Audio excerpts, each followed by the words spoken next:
हर जुर्म को मुंह तोड़ जवाब, हर गुनाह का पर्दाफाश और हर गुनाहगार को सलाखों के पीछे पहुंचाने के ठोस इरादे के साथ पुरवैया क्राइम स्पेशल लेकर हाजिर हूं मैं प्रभात पांडे। अगले आधे घंटे हम आपको दिखाएंगे अपराध जगत की बड़ी खबरें। तो आइए शुरू करते हैं उन खबरों का सफर।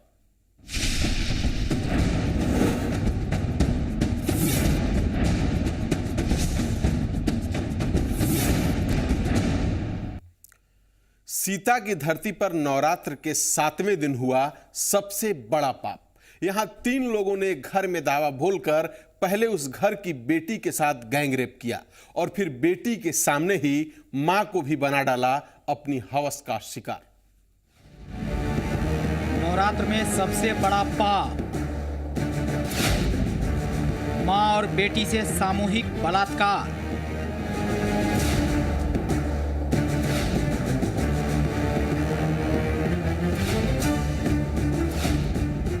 बेटी लेटी हुई है और मां उसके बगल में बैठकर अपनी रोती हुई बेटी को चुप कराने में जुटी है।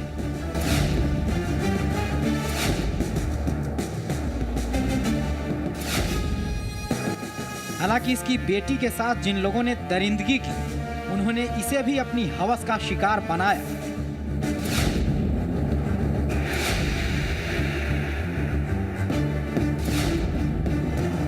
और वो ऐसे लोग थे जिनके बारे में ना तो मां ने ना ही उसकी इस बेटी ने कभी ऐसा कुछ सोचा था।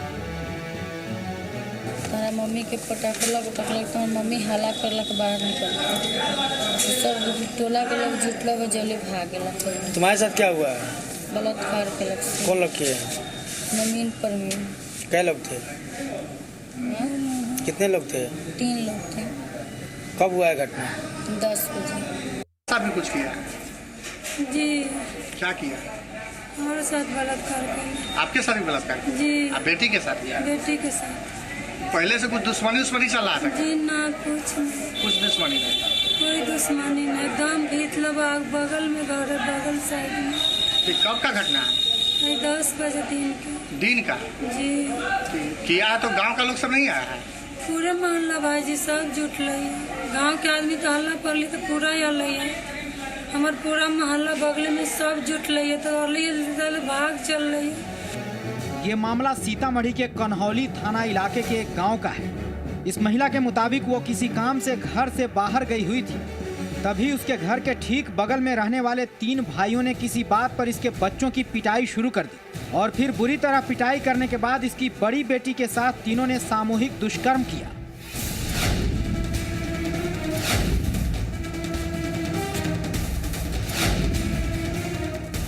महिला के मुताबिक जब वो घर पहुंची तो अपनी बेटी को उन लोगों के कब्जे में देखकर सन्न रह गई। इसके बाद इसने उन तीनों का विरोध किया, लेकिन उन्होंने इसे भी अपनी दरिंदगी का शिकार बना डाला। तीनों भागते रहला। कौन सब था? नवीन कुमार, प्रवीण कुमार, दिनेश अधिकारी। अच्छा, कौन सा भाई सब? तीनों अपने सब आदमी है। रिश्तेदार है आपका? ना जी, रिश्तेदार ना। कौन गांव का है? जी, घर के बगल के हम केवट सूरी है। अच्छा। हम रही घर से बाहर चल गए। अच्छा। लड़की के पकड़लक, हल्ला वेला तो हम सब दौड़ लिया। अकेले रहलक, लड़की 3 गो बच्चा सबसे बड़ी हो गई। सब कहलक तो सबके तो पहले मार पीट के बर्बाद कैलक। तो अपने लिया तो अपना सबके तो मारते 3 बार हम ना जीत लिया। बेटी और अपने साथ गैंगरेप की घटना के बाद महिला बेटी को लेकर कन्हौली थाना पहुंची, जहां इसकी शिकायत पर मामला दर्ज करने के बाद पुलिस अब आरोपियों की तलाश कर रही है। रेप का मामला है। तो पीड़िता क्या शिकायत दर्ज कराया? बलात्कार किया यही है उससे शिकायत। कितने लोग? 3 आदमी थे। 3 आदमी थे। कहाँ की घटना है? अच्छा, बताइए कि पुलिस अब क्या करेगी? FIR हो रहा है। FIR के अनुसार क्या किया है? मेडिकल जांच के लिए भेजिएगा ना? बाद की बात है, पहले FIR होगा, उसके बाद प्रक्रिया किया जाएगा। उधर लड़की की हालत गंभीर होने के चलते पुलिस ने उसे अस्पताल में भर्ती करा दिया है। पुलिस जल्द से जल्द आरोपियों को गिरफ्तार करने का दावा भी कर रही है, मगर एक साथ मां और बेटी से गैंगरेप की घटना से पूरे इलाके में दहशत फैली हुई है। त्रिपुरारी शरण, जी मीडिया, सीतामढ़ी। क्या बिहार के कला संस्कृति मंत्री विनय बिहारी की हत्या की प्लानिंग की गई है? ये सवाल इसलिए क्योंकि एक के बाद एक 2 शहरों में उन पर हमले किए गए और उन पर हमला करने वालों के पास से पेट्रोल बम भी बरामद किया गया। सासाराम और आरा में हुए हमलों के बाद मंत्री विनय बिहारी दहशत में हैं और हमलों के पीछे साजिश बता रहे हैं। कौन करा रहा है मंत्री पर हमला? किसने रची है मंत्री जी के खिलाफ साजिश? क्या विनय बिहारी की हत्या का प्लान है? क्यों बार बार विनय बिहारी पर हो रहे हैं हमले? पूरी साजिश है। साजिश के तहत ही ऐसा सैकड़ों गाड़ियां लगी हुई थी। अगर टूटना होता तो 10-20 गाड़ियां टूटती। एक मेरी ही गाड़ी में आग लगाई गई।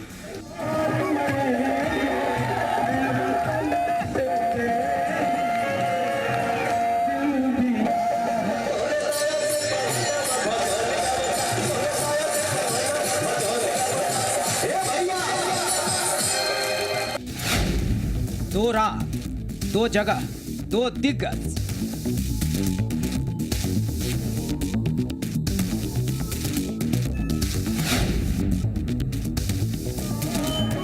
लेकिन दोनों बार हुआ बिहार के कला संस्कृति मंत्री विनय बिहारी पर जानलेवा हमला।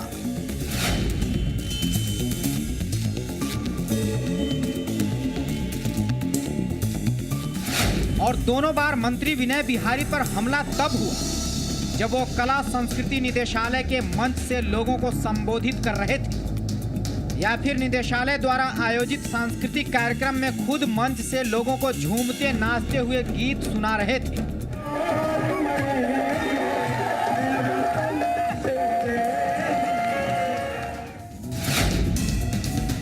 मंत्री विनय बिहारी पर पहला हमला 29 तारीख की रात को सासाराम में हुआ। यहां ताराचंडी धाम के पास संस्कृति निदेशालय की ओर से सांस्कृतिक कार्यक्रम का आयोजन किया गया था, जिसमें भोजपुरी के सुपरस्टार पवन सिंह के साथ विनय बिहारी भी मौजूद थे। मंच से कई घंटों तक पवन सिंह लोगों को भोजपुरी गीत सुनाते रहे और रुक रुक कर विनय बिहारी भी अपनी गीतकारी और गायकी का हुनर दिखाते रहे। लेकिन इसी बीच कुछ लोगों ने मंच पर विनय बिहारी पर निशाना साधते हुए पत्थरबाजी शुरू कर दी, जिससे वो घायल हो गए। भीड़ ने विनय बिहारी के खिलाफ नारेबाजी करते हुए उनकी लाल बत्ती वाली गाड़ी को आग के हवाले कर दिया। लोगों के गुस्से को देखते हुए मंत्री जी को मंच के नीचे छिपकर जान बचानी पड़ी। इससे बड़ी दुर्भाग्यपूर्ण बात क्या हो सकती है कि मंत्री को, बिहार सरकार के मंत्री को अपनी जान बचाने के लिए घंटों मंच के नीचे बैठना पड़ा और मेरे सामने मेरा एम्बेसडर जला। कुछ लड़के जो ये भी कह रहे थे इसी में मंत्री छुपा हुआ है, इसी में मंत्री छुपा हुआ है। तो हमने वहाँ रहना उचित नहीं समझा। सोचे कि ठीक है, पत्थर ही न लगेगी, क्योंकि स्टेज भी बाद में जलाया गया। कुछ बच्चे पेट्रोल के साथ भी, बोतलों में पेट्रोल के साथ पकड़े गए हैं। सासाराम में मिला जख्म अभी हरा ही है। बावजूद इसके विनय बिहारी 30 तारीख को सांस्कृतिक निदेशालय की ओर से ही आरा के रमना मैदान में आयोजित कार्यक्रम में फिर से पवन सिंह के साथ पहुंचे। पवन सिंह के गीतों पर लोगों के साथ झूमते गाते नजर आए। यहाँ उन्होंने लोगों से सासाराम की घटना का जिक्र करते हुए संयम बरतने की अपील भी की। कुछ असामाजिक तत्वों के माध्यम से हमारी गाड़ी फूंक दी गई और बिहार सरकार के मंत्री को मंच के नीचे छुप के अपनी जान बचानी पड़ी। आप लोगों के लिए मैं हूं और आप लोगों से अनुरोध है कि शाहबाद की धरती की प्रतिष्ठा अपने पास रखिएगा, इसको गड़बड़ नहीं होने दीजिएगा। लेकिन कार्यक्रम खत्म होते ही यहाँ भी भीड़ बेकाबू हो गई और मंत्री जी की तरफ पत्थरबाजी शुरू कर दी। हालांकि आरा में गुस्साई भीड़ के पत्थर विनय बिहारी तक नहीं पहुंच सके, लेकिन लगातार 2 दिनों के भीतर 2 बार हमले से वो दहशत में आ गए। कुल मिला जुला करके जो मुझे लगा उसमें मुझे साजिश लग रहा है ना। हम इतनी भी कम फोर्स नहीं थी कि हम आरक्षी अधीक्षक को कुछ बोलें या हम अपने जिला पदाधिकारी को बोलें। फोर्स थी, है ना। और पत्थर चले तो ऐसा नहीं है कि इन लोगों को जान बचा कर नहीं भागनी पड़ी या हम ही सिर्फ जान बचा के भागे, मंच के नीचे जाके छुप गए। तो मुझे लगता है कि कुछ साजिश है। सासाराम और आरा दोनों जगहों पर विनय बिहारी पर हुए हमले के वक्त भोजपुरी स्टार पवन सिंह भी उनके साथ मौजूद थे, लेकिन भीड़ का निशाना सिर्फ विनय बिहारी ही बने। इस बारे में पवन सिंह का क्या कहना है, ये सुनिए। माता के जागरण रहे और ये अचानक ये सब कैसे हो गया है खुद के ना पता चला। कहे कि 3 सेकंड पहले हम स्टेज के नीचे आए थे और अचानक हंगामा सुनाई दिया। ऐसा नहीं होना चाहिए, लेकिन होनी था, हो गया।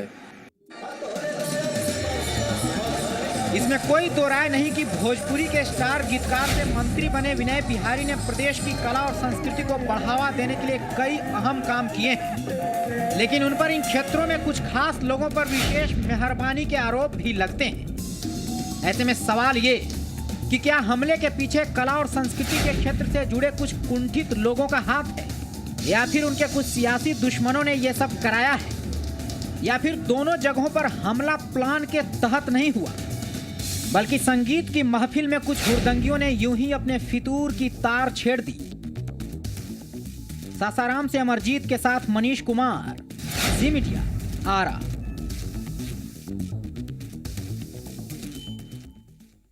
वक्त एक ब्रेक का हो चला है, जल्द लौटते हैं।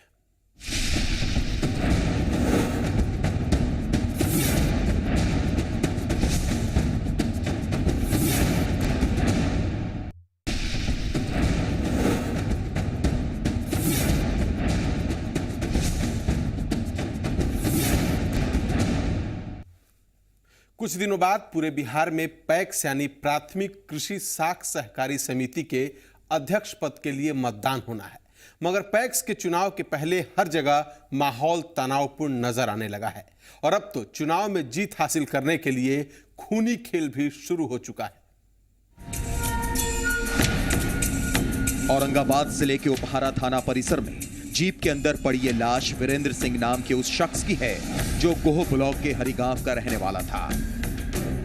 वीरेंद्र सिंह कुछ वक्त पहले तक दिल्ली में नौकरी करते थे, लेकिन दिल्ली से लौटने के बाद वो गोह से लेकर अपने गांव तक ऑटो चलवाते थे।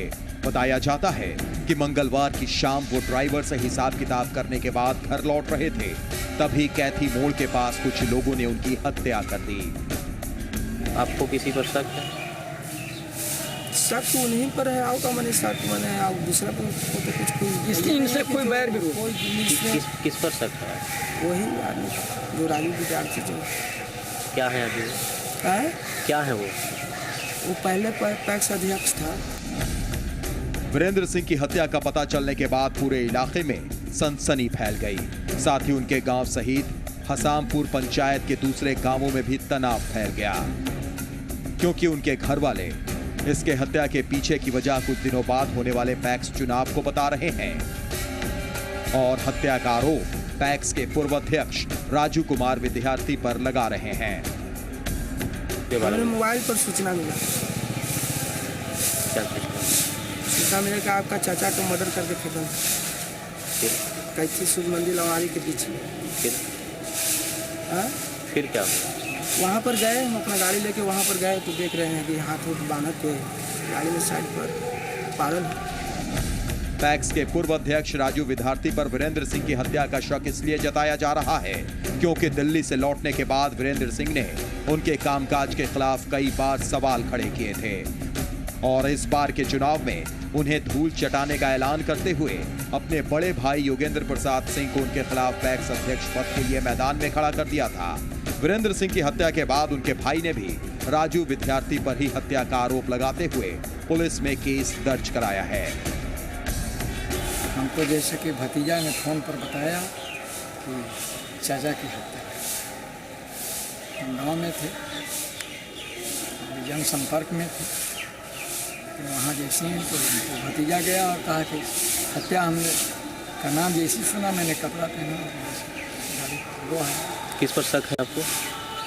शक है सिर्फ जैसे कि राजू कुमार विद्यार्थी के द्वारा उनके आदमी से करवाया, अपने साइड पर तो कोई रहता नहीं। क्यों राजू कुमार ने हत्या करवाया?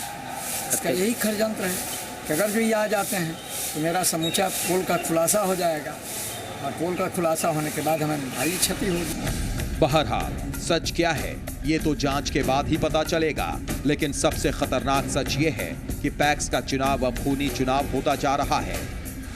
इसके पहले बीते 25 तारीख को गया के टिकारी ब्लॉक के पूरा गांव में भी पैक्स के एक उम्मीदवार ने दूसरे उम्मीदवार के भाई अर्जुन मांझी की हत्या कर दी थी, जिसके बाद डर के मारे गांव में रहने वाले मांझी समाज के लोगों ने पलायन करना शुरू कर दिया था। माजरा था कि पैक्स चुनाव लड़ने की तैयारी कर रहे थे, और उन लोगों को पता चल गया कि मांझी परिवार से भी पैक्स में वकील मांझी चुनाव लड़ना चाह रहा है। तो वकील मांझी को खोजने आया, वकील मांझी नहीं मिला, तो उसका भाई अर्जुन मांझी मिला और लात गुस्सा डंडा से मार करके सीना पे उछाल करके और उसकी जान ही मार दिया। तब तक मारते रहा जब तक मर नहीं गया। पैक्स यानी प्राथमिक कृषि साख सहकारी समिति के चुनाव को लेकर अब तक हत्या की 2 वारदातों के अलावा मारपीट और तनाव की कई और खबरें भी सामने आ चुकी हैं। ऐसे में अगर वक्त रहते पुलिस और प्रशासन ने ठोस कदम नहीं उठाए तो शायद चुनाव तक और कई जगहों से दिल दहला देने वाली खबरें भी सामने आ सकती हैं। मनीष कुमार, जी मीडिया, औरंगाबाद। वक्त एक और ब्रेक का हो गया है, तुरंत लौटते हैं।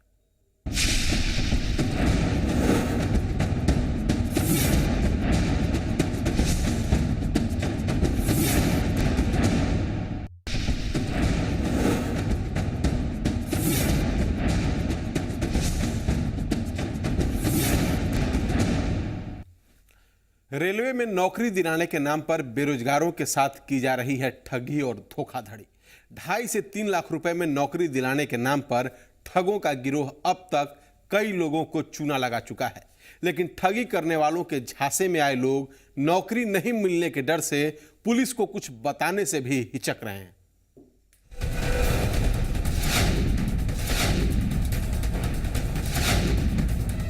रेलवे में नौकरी के नाम पर धोखाधड़ी। मुजफ्फरपुर से चल रहा है धोखाधड़ी का धंधा। रेलवे मालगोदाम यूनियन के नेता कर रहे धोखाधड़ी। जी हां, मुजफ्फरपुर में बेरोजगार युवकों को रेलवे में नौकरी दिलाने के नाम पर ठगने वाला गिरोह सक्रिय है। लोगों को 2 से 3 लाख रुपए में नौकरी दिलाने का वादा किया जाता है और जो कोई गिरोह के चंगुल में फंसा उससे नौकरी दिलाने के नाम पर 15,000 रुपए बतौर एडवांस मांगा जाता है। भारतीय रेलवे माल गोदाम संघ का मामला ये है कि सकरा में कुछ महीनों से इसकी चर्चा आम लोगों के बीच, शिक्षित बेरोजगार, एक हम भी नौजवान शिक्षित बेरोजगार हैं, बेरोजगारों के बीच ये भ्रांतियाँ फैलाई जा रही है। अब सत्य है कि असत्य है, ये भ्रांतियाँ फैलाई जा रही है कि इसमें कुछ रुपया दे करके चंदा के नाम पर 15,000 दे करके एंट्री लिया जाता है और भारतीय माल गोदाम में नौकरी दिलाई जाती है। ये संघ सरकार से लड़ाई लड़ती है और लड़ाई लड़ने के बाद नौजवान को, शिक्षित बेरोजगार को रोजगार मुहैया कराई जाएगी। मुजफ्फरपुर में यह गिरोह बेखौफ होकर अपना काम कर रहा है। इस गिरोह की हिम्मत का अंदाजा इसी बात से लगाया जा सकता है कि इसने सकरा थाना इलाके के एक गांव में अपना कैंप भी लगा दिया।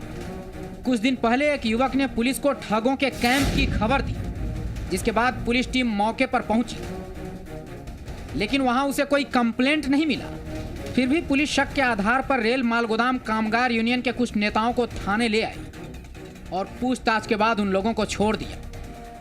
पुलिस आने के बाद पुलिस मतलब वहाँ से श्रमिक संघ के कुछ दो नेता लोग थे जो कह रहे थे कि हम पूरे भारत के सेक्रेटरी हैं माल गोदाम श्रमिक संघ के, तो कुछ कहते थे हमको साध्यक्ष है। उन टाइप के कुछ 2-3 लोगों को पुलिस पकड़ के लाई थी, फिर पुलिस शाम को उन लोगों को छोड़ दिया। पुलिस एक चीज पूछ रही थी कि किसी ने रुपया दिया है, वहाँ पर उनको कार्यक्रम के दौरान कोई प्रमाण नहीं मिला, लेकिन पुलिस ने सभी लोगों को, आला अधिकारी जो इस संघ से जुड़े हुए थे, उनको 4-5 लोग को लाए थे यहाँ थाने आने पर और पूछताछ की थी। पूछताछ के दौरान कोई साक्ष्य प्रमाण नहीं मिला। सब आम लोगों के बीच जो वार्तालाप हुई उसी से जानकारी मिली और PR बॉन्ड पर पुलिस ने छोड़ दिया। पुलिस बताई कि इसकी छानबीन की जानकारी ली जा रही है, झूठ सच की क्या है और उसके बाद कार्रवाई की जाए। नौकरी के नाम पर भोले भाले लोगों से ठगी का जो तरीका अपनाया जा रहा है वो बेहद हैरान करने वाला है। बताया जा रहा है कि ठगी की वारदात को रेलवे मालगोदाम से जुड़े कुछ लोग ही अंजाम दे रहे हैं। इसके लिए वो भोले भाले युवकों को नौकरी का झांसा देकर अपने जाल में फंसाते हैं और फिर वो उन्हें 15,000 रुपए देकर रेलवे मालगोदाम कामगार यूनियन का सदस्य बनने को कहते हैं। वो ये दावा करते हैं कि रेलवे मालगोदाम कामगार यूनियन का सदस्य बनने के बाद नौकरी पक्की हो जाएगी, क्योंकि यूनियन रेलवे प्रबंधन से सदस्यों को स्थायी नौकरी दिए जाने की लड़ाई लड़ रहा है और जल्द ही उसकी मांगों को हरी झंडी मिलने वाली है।